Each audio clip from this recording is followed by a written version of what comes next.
past. Remember when your child was in the terrible twos and all day long you said to yourself, this too shall pass. Well, when your child becomes an adult and turns into an alien and you can't understand a word he says, just remember, this too shall pass. By learning some techniques, you can learn to communicate effectively with your adult child. Any of us who have adult children know how difficult it is to say the right thing. All of us want a loving, happy relationship with our child, but learning effective communication can make that possible. I am the mother of 3 adult children, ages 45, 43, and 40.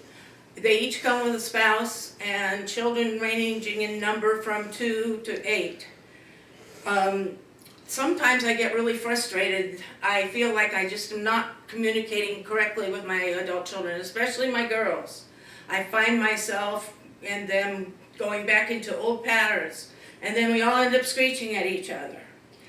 I also wish I could communicate more often with my children. They are in 3 different states, and that makes it very hard. Even the child that's in Knoxville is so busy I never see her. So I decided to do some research to find out more effective ways to communicate with my children. To help you to understand what I learned, I am going to share with you about barriers to good communication, how additional family can affect communication, how nonverbal communication can increase opportunities for better communication, and some tips for good communication with your adult children.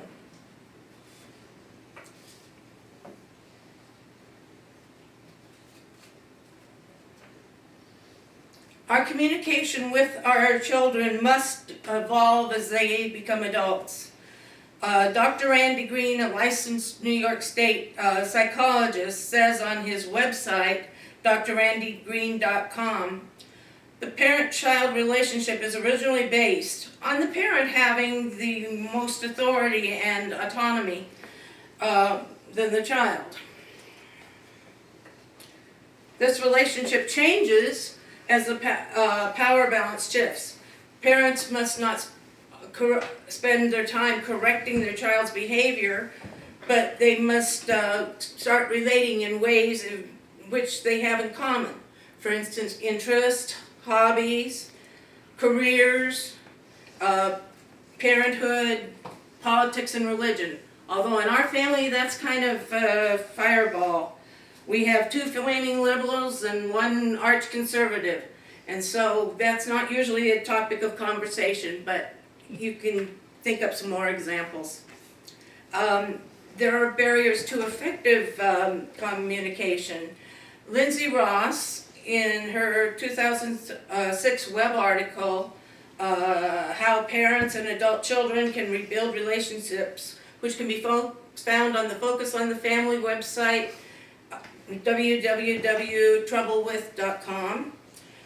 Relationships are fraught with problems. Dealing with communication styles, lifestyle choices. Your child may get married, your child may live with someone, your child may live with someone of the same sex. And the other big problem can be raising grandchildren. Dr. Ruth Nemeth, a resident scholar at Brandeis University, said in her 2008 book, Don't Bite Your Tongue, How to Foster Relationships with Your Adult Children, says that our relationships with our adult children are complicated because within each of us there is both an adult and a child. And we move back and forth from our most adult self to some of our most obnoxious childhood behaviors. Examples of that is road rage and checkout counter rudeness, and I'm sure you can think of dozens more. Good relationships cannot be based on fear or guilt. Dr. Green says convince yourself you did the best job you could parenting with what the resources you had at the time. And then conversely, given the choices that you have now, allow yourself the enthusiasm of having the opportunity to make a healthier response to your adult child.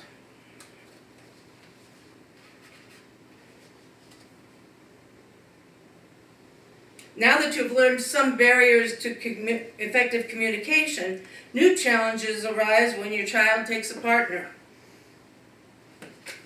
Few of us are really prepared for that. When your child comes home to a partner, it can bring up feelings of jealousy and anger, and that's perfectly normal. I mean, you're used to being number one in your child's life, and all of a sudden you aren't. And the thing is, if you don't have a good relationship with your child's partner, you aren't going to have a relationship with their child at all.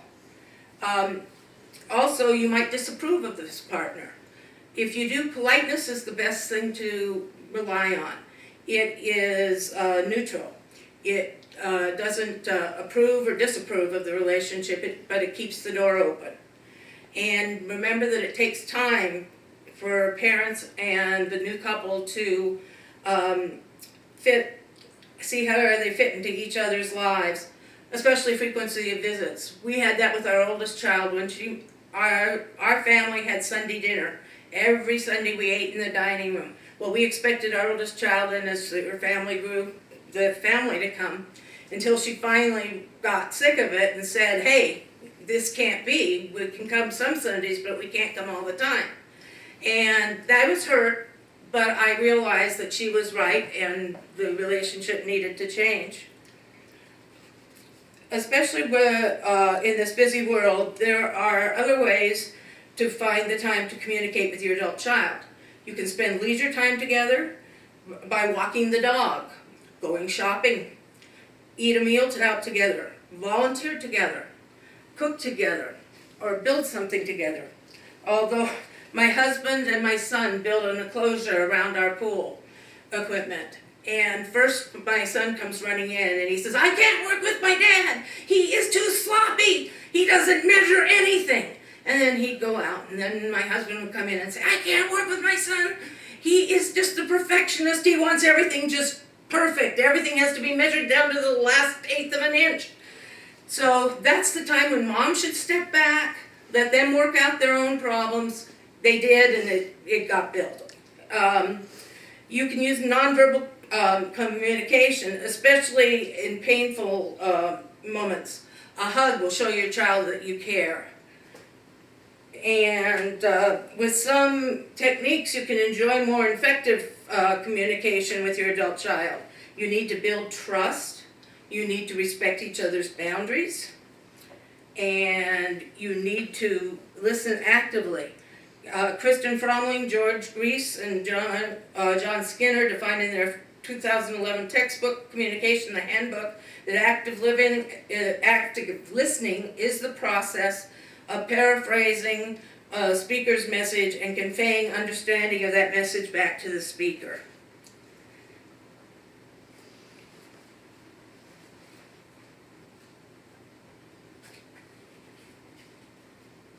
Today, I have explained the difficulties of communicating with your adult child, how other people coming into the family influence communication, nonverbal ways of communicating, and some techniques to make it easier. Now when you communicate with your adult child, you will know some techniques to make it easier for both parties. I can't promise you that every transaction with your adult child will be a pleasant one, but now you know some ways to increase the odds that this will happen. Thank you for coming, and I appreciate it a lot.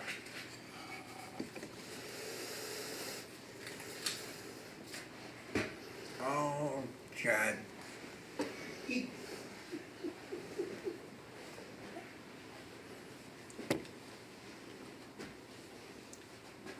I had to cut out long. What do you got, habits for proof?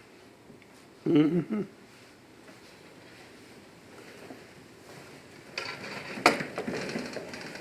Can't do this. We'll have to edit this.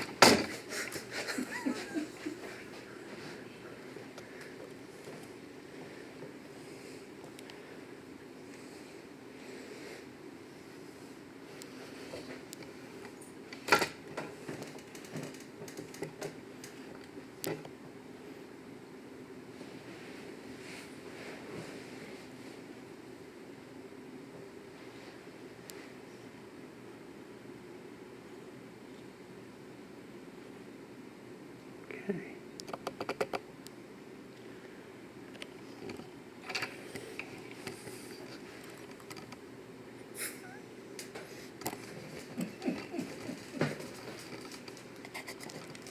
Done.